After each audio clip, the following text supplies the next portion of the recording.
비관론이 팽배하기 때문에 모든 주식이 거의 대부분 싸게 거래되기 때문에 이럴 때일수록 용기를 내서 좋은 주식을, 명품 주식을 사셔야 됩니다라는 메시지를 계속 드리는데, 역전은 언제 하냐면 분위기가 전부 주식해야 됩니다 했더니 손해가 나는 장이었잖아요. 전부 다 위기 관리를 해야 됩니다라는 이런 분위기에 수익을 낼 수 있는 장입니다. 혹시 2차전지도 요즘 유튜브 저희 채널 보면은 제일 관심사가 2차전지더라고요. 네. 2022년 하반기에 조금 조정을 받긴 했지만 그래도 2020년 가운데서는 좀 선방한 그런 섹터라서 그런 것 같은데, 네. 혹시 2차전지에 대해서도 좀 견해를 갖고 계신지?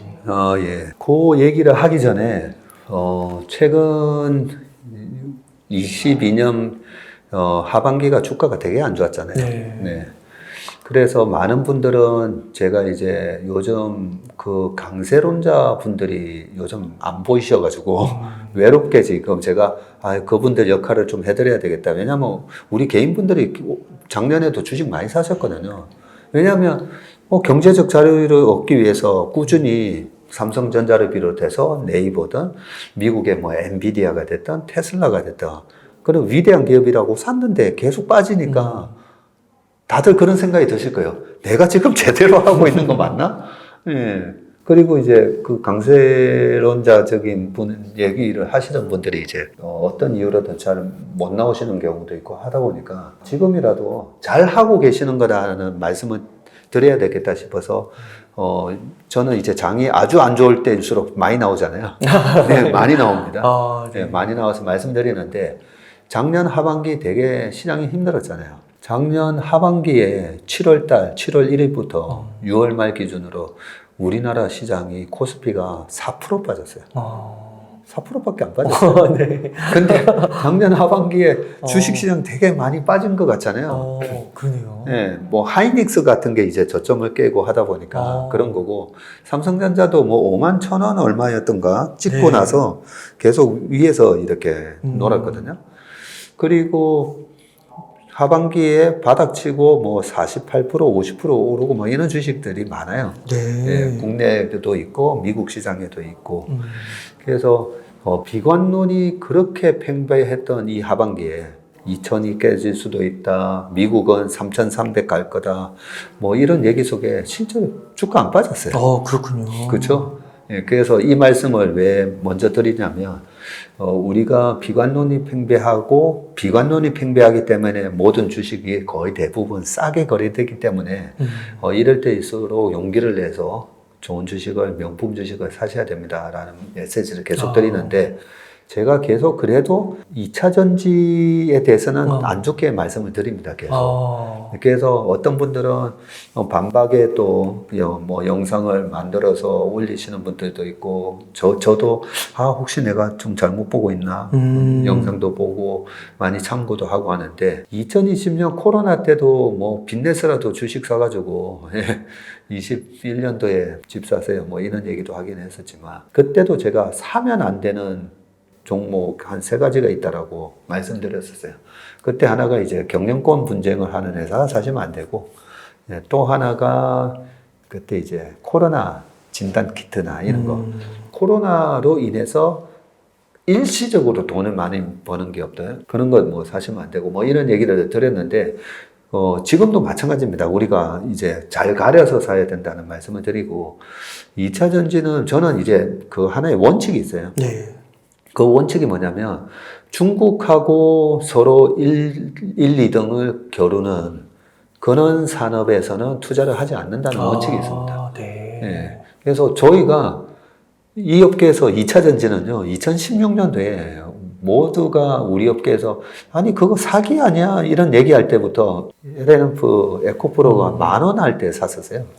네. 그런 시절부터 저희는 되게 처음부터 부정적으로 본다는 거 아니죠. 그런데 그때는 2차 전지에서 독보적인 이제 1등이었죠. 일본이 원래는 80년도에 우리가 들고 다니던 워크맨에 보면요, 열어보면 전부 다 일본 배터리예요. 네모난 거. 근데 일본의 그 배터리의 전방 산업이었던 핸드폰, 일본 핸드폰이 지금 전 세계 시장에 팔리는 게 있나요? 노트북 이런 거 소니 그나마 있지만 별로 없어요. 네. 그러다 보니까 전방이 죽다 보니까 일본의 산요 이런 게 다 망하면서 망해서 파나소닉에다가 흡수되면서 파나소닉 하나 남아 있었던 거예요. 그런데 우리는 이제 LG화학부터 딱 했었죠. 그런데 중국이 빠르게 쫓아왔잖아요. 빠르게 쫓아와서 벌써 CATL, BID, 뭐 중국이 1등이에요. 걔네들 1등, 2등, LG화학 이런 순서예요. 그런 식이면 저는 워낙 이제 그 과거에 성장산업, 2004년도에 브라운관 TV가 다 LCD로 바뀌거든요. 그러고 나서 중국이 빠르게 쫓아오면서 뭐 디스플레이 뭐 박살나 버렸잖아요. 그리고 태양광, 2007년도에 OCI가 캐파 증설 1조 6천억 막 증자해가지고 하면서 자, 3년 뒤에는 우리가 1등 된다. 그래서 1등 됐어요. 근데 중국에서 뭐 폴리실리콘을 엄청나게 만들어내면서 중국이 1등 돼버렸어요. 그러면서 주가가 90% 빠져버려요. 조선도 마찬가지예요. 우리가 조선 1등이다 했다가 중국 조선이 쫓아오니까 또 박살나면서 해양 플랜트에 강자였던 삼성 엔지니어링 90% 마이너스 났어요. 그래서 저는 그 원칙이 중국하고 일단은 1, 2등을 겨루게 되면 일단은 보지 않는다입니다. 그래서 또 주가가 아직까지 싸면 모르겠는데, 예. 그런데 뭐, 앞으로의 5년, 10년의 그런 이익을 땡겨와서 보면 여전히 싼데 이렇게 볼 수도 있지만 그 예측에 있어서 우리가 프로젝션을 해볼 때, 추정을 할 때 어썸션, 가정이란 걸 넣잖아요. 그 태양광은 왜 90% 빠졌을까? 태양광 폴리실리콘 가격이 옛날에 110불이었어요. 110불이 4불 갔어요. 아, 정말요? 네, 최근에 이제 유가가 급등하면서 이게 20불 넘어가고 하면서 최근에 반등 들어가면서 태조 이방원에 태양광이 들어갔었지만 4불 갔어요. 근데 그 어떤 애널리스트도 110불이 4불 간다라고는 예측은 안 했어요. 네, 가격이 떨어질 건데 많이 떨어지면 한 30불. 30불에 곱하기 Q 했었는데 네, 그런 식으로 어떻게 될지는 모른다. 근데 왜 그렇게 가격이 떨어지냐면 중국이라는 어마어마한 그런 생산 캐파 확장에 물밀듯이 들어오면서 물량 공세를 하면서 가격이 확 떨어지는 그런 일이 안 일어났으면 하는데 일단은 그게 워낙 그 고전 경제학파에 보면 그런 얘기가 나와요. 장기적으로 보면 모든 마진은 0에 수렴한다고. 왜냐하면 경쟁자들이 뛰어들면서 모든 이익이 있는 곳에 경쟁자가 들어오면서 0으로 된다는 거죠. 네, 그래서 뭐 저만의 우려가 아니라 그게 원래 경제학 논리니까요. 네, 그래서 조금 2차 전지는 저는 약간 우리가 조금 조심해서 네, 투자를 할 필요가 있다. 중국과 경쟁하는 데 있어서 약간의 데자뷰 같은 게 연상이 되시는 거거든요. 네. 그리고 확실히 또 비싸기도 한 것 같긴 하고요. 네. 그러면요, 그 대표님 마지막으로 한 1억 원 정도가 지금 여윳돈이 뿅 하고 있는 겁니다. 네. 오늘 뭐 반도체도 얘기해 주시고 IT 플랫폼 그리고 2차 전지까지도 좀 이렇게 얘기해 주셨는데 2차 전지는 안 좋게 주시니까 빼고 어떻게 1억으로 좀 무난하게 포트폴리오를 좀 구성해서 2023년을 가져가면 좋을지 한번 말씀해 주실 수 있을까요? 좋은 질문을 해주셨는데요. 네. 제가 왜 2021년 1월 달에 저희가 자금을 안 받습니다라고 했냐면요. 저희가 이제 3억이라는 돈이 들어오고 30억이라는 돈이 들어오고 했을 때 살라고 보면 다 비싸서 살 주식이 없는 거예요. 그때 당시에 이제 저희는 이제 대형주 위주로 하다 보니까 대형주 중에 살 주식이 없었어요. 그런 것처럼 1억이라는 돈이 있으면 나는 어떡할까? 지금 사고 싶은 주식이 너무 많아요. 미국 주식, 한국 주식 너무 사고 싶은 주식이 너무 많기 때문에 시장을 좋게 보는 거예요.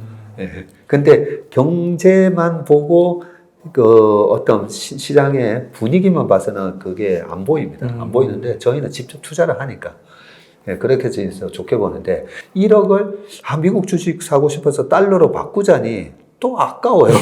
지금 이 환율에서 1260원? 아니 환율의 그동안의 20년 평균치는 1140원인데 이거 바꾸기가 너무 아까운 거예요. 한 10% 되네요. 네, 여기서 또 이제 환율이 떨어지면서 주가는 올랐는데 손실이 날까 봐.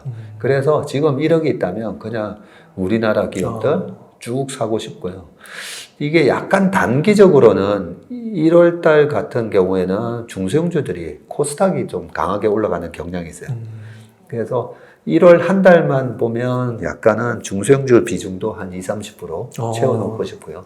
그 중소형주 중에 보면 우리 반도체 소부장부터 시작해가지고 플랫폼 기업에 해당되는 것들, 그리고 이제 리오프닝이 시작하는데 리오프닝 관련된 주식도 거의 지금 양치기 소년이 돼 있잖아요. 올라가려다가 떨어지고 올라가려다가, 왜냐하면 아니 무슨 오미크론 이건 또 뭐야, 5번째 변이래. 그리고 이제 전부 마스크 벗고 프리미어 리그도 보고 메이저리그도 보러 가려고 했더니 갑자기 중국에서 또 뒤늦게 뒷북치면서 또 방역했잖아요.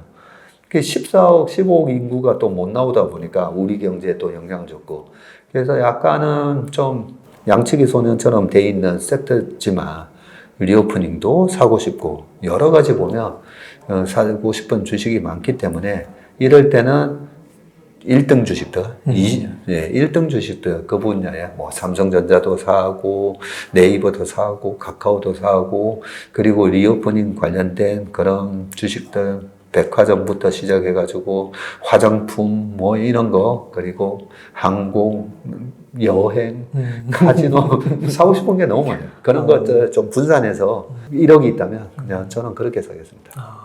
그 삼성전자나 네이버 워낙 좋아하시는데 그런 거 한 50% 정도 좀 많이 가져가도 괜찮을까요? 네. 나머지 한 50%로 말씀해 주신 그런 중소형주 섞어가지고 사고. 네, 분명히 조그만 주식에서 수익률이 더 나을 겁니다. 그런데 저희 직원들한테 제가 항상 당부하는 게, 부자들은 삼성전자, 네이버 같은 주식으로 30-40% 버는 걸 더 좋아할 거다는 거죠. 이 주식 뭐지? 잘 모르는 주식으로 80%, 100% 버는 것보다는 우리가 잘 아는 대형주로 30-40% 버는 걸 더 좋아할 거기 때문에 그런 측면에서 이제 방금 말씀하셨던 네이버, 삼성전자 50%요? 네. 네. 저희는 괜찮다고 생각해요. 네. 오늘 대표님 바쁘신데 좋은 말씀 너무 감사드리고, 그럼 끝으로요, 시청자님들께 하고 싶으신 말씀, 강조하고 싶으신 말씀 부탁드리겠습니다. 네. 제가 요즘 새해 인사로 드리는 것 중에 하나가, 아직까지도 우리가 포르투갈전 그 역전극에 대한 아직 감흥이 남아 있어가지고요. 우리 축구 선수들이 저는 정말 대단하고 감사하고 박수를 보내고 싶었던 게, 지고 있는 상황에서도 그 원칙을 지키면서 플레이를 하더라고요. 비기면 못 올라가는 거잖아요, 또. 그런 상황이었는데도 시간이 얼마 안 남았는데도 허겁지겁 막 공격을 하는 게 아니라 계속 뒤에서 또 공을 돌리면서 상대의 밸런스가 깨지는 걸 노리는 걸 보고 제가 와, 우리 선수들 참 대단하다. 보통 그 상황이면 야 빨리 이제 얼마 안 남아서 야 무조건, 예전엔 그랬어요. 예전에는 그냥 우루과이가 우리랑 경기를 할 때 경기가 잘 안 풀리니까 우루과이가 옛날 우리나라 80년대 축구를 하더라고요. 그냥 계속 뻥 차는 것만 하는 거예요. 빌드업을 안 하고. 그런 걸 보면서 야, 우루과이가 우리나라 상대로 저런 플레이를 하곤 했는데 포르투갈전에 우리나라 선수들이 계속 그 기회를 노리고 인내하고, 그리고 요즘 자주 쓰는 말, 꺾이지 않는 마음을 갖고 그렇게 대역전극을 만들어냈던 거거든요. 그래서 올해는 분명히 우리가 역전을 할 수 있는 해입니다. 역전은 언제 하냐면, 분위기가 전부 주식해야 됩니다 했더니 손해가 나는 장이었잖아요.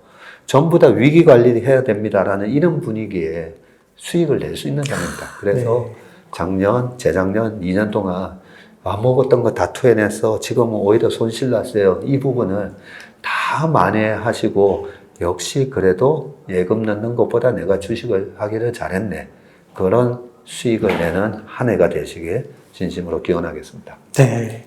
그 대표님 차트의 정석은 언제 나오는 거예요? 차트의 정석이 아마 곧 나옵니다. 이제. 네, 그 나오면은 또 한번 출연 부탁드리겠습니다. 네, 좋은 말씀 부탁드리겠습니다. 이렇게 해서 채슬리 투자자문의 박세익 대표님을 모시고 이야기를 나눠봤습니다. 긴 시간 동안 유익한 인사이트 많이 나눠주셔서 감사의 말씀드립니다. 오늘 고생 많으셨습니다. 네, 고맙습니다.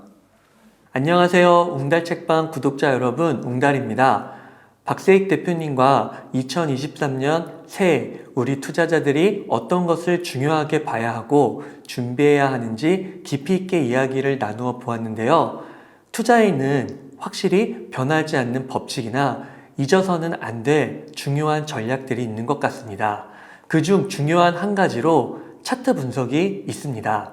이 차트에 대해서 박세익 대표님께서 22년간의 투자 노하우를 담아 차트의 정석이라는 교육 프로그램을 완성하셨다고 하는데요.